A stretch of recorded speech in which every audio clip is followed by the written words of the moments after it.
CSD ఏదైతే ఉంటుందో దానికి కూడా 175 అది కొంచెం బెటర్ ఉంటుందండి. 90 సిఎస్ కాంబినేషన్లో ఉన్నట్లు కొంచెం కట్ ఆఫ్లు ఎక్కువ ఉంటాయి.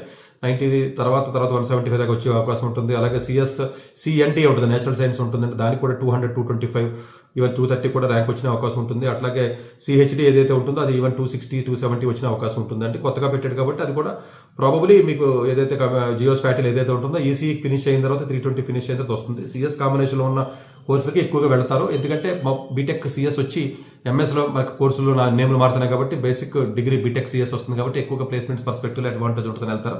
ఆఫ్ కోర్స్ ఈసీ కూడా మీరు వెళ్ళొచ్చు ఏదైనా హార్డ్వేర్ కానీ, ఎందుకంటే వాళ్ళకు కూడా కొన్ని హార్డ్వేర్ కంపెనీస్ కొన్ని మధ్యన ప్లేస్మెంట్స్ వస్తాయి. బట్ జీపీఏ 7.5 లోపు ఉన్నప్పుడు ఈసీ వాళ్ళు కూడా ప్లేస్మెంట్స్ పర్స్పెక్టివ్లో కొంచెం ఇబ్బంది ఉంటుంది శాలరీస్లో. సో ఆ పర్స్పెక్టివ్ సరే అది ఇండివిజువల్ ఇంట్రెస్ట్ బట్టి ఆధారపడి ఉంటుంది, మీరు వెళ్ళొచ్చు.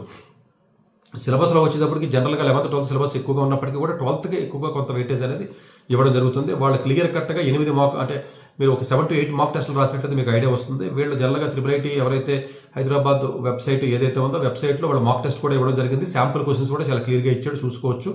ఏదైనా ప్రైవేట్ ఆన్లైన్ ఉన్నటువంటి ఏదైతే ఉంటాయో ఆ వెబ్సైట్స్ కానీ లేదా ఆన్లైన్ టెస్ట్ సిరీస్ కానీ ఏదైనా కొనుక్కుంటే మీరు ఆ కొనుక్కున్నటువంటి ఆన్లైన్ టెస్ట్ సిరీస్లు ఏవైతే ఉంటాయో దాంట్లో కూడా మీకు ఉంటాయి కాబట్టి దాంట్లో మీరు వెళ్ళొచ్చు. ఇంటర్వ్యూ పర్స్పెక్టివ్లో మాత్రం కొంచెం డిఫరెంట్ కైండ్ ఆఫ్ క్వశ్చన్స్ అడుగుతారు. ఎవరైనా ఇంటర్వ్యూ సెలెక్ట్ అయితే మేబీ అప్పుడు కొంతమంది దగ్గర వస్తారు కౌన్సిలింగ్కి. ఆ టైంలో ఏదైనా వచ్చినట్లయితే సజెషన్స్ ఏదైనా కొంత ఇవ్వడానికి ప్రయత్నం చేస్తాను. ఎందుకంటే వాళ్ళ బ్యాక్గ్రౌండ్ బట్టి వాళ్ళకి ఎంత మార్కులు వచ్చినాయి దీన్ని బట్టి ఆధారపడి ఉంటుంది.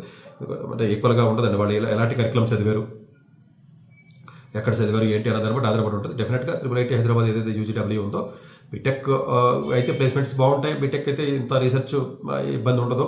బట్ డెఫినెట్గా ఇది 6 years మీరు మెంటల్గా ప్రిపేర్ అయ్యి మీరు రాయవలసి ఉంటుంది. 5 years అన్నప్పటికీ కూడా 5 years అవ్వట్లేదండి ఇది. సో దీన్ని బట్టి డెఫినెట్గా మీరు అప్లై చేయండి. ఇది గోల్డెన్ ఆపర్చునిటీ అండి, డెఫినెట్గా మనకి హైదరాబాద్లో ఉంది కాబట్టి. ఈ కాలేజీ గురించి చాలా వీడియోలో హిస్టరీ కానీ డీటెయిల్స్ కానీ చాలా సందర్భాల్లో చెప్పాను నేను. సో దాని గురించి ఇప్పుడు నేను వెళ్ళట్లేదు. ఎవరైనా ఇది ఫస్ట్ టైం వెళ్ళినట్లయితే మేబీ అందులోకి వెళ్ళినట్లయితే కొంత డీటెయిల్స్ మీకు వచ్చే అవకాశం ఉంటుంది. డెఫినెట్గా అప్లై చేయండి. 31st last date, May 2 exam, June 4th, 6th interview dates ఉంటాయి. ఎగ్జామ్ పర్స్పెక్టివ్లో కొంత ఎడిషనల్ ప్రిపరేషన్ అవసరం అంటే అవసరము. Probably JEE mains first attempt సరిగ్గా స్కోర్ రాను సెకండ్ అటెంప్ట్ ట్రై చేయకండి. మేము ఇలాంటి ఎగ్జామ్స్ ఏదైనా ట్రై చేస్తే బెటర్. బిట్సో లేదా ఇలాంటి ఐజో ఇలాంటి ఎగ్జామ్ ట్రై చేయండి.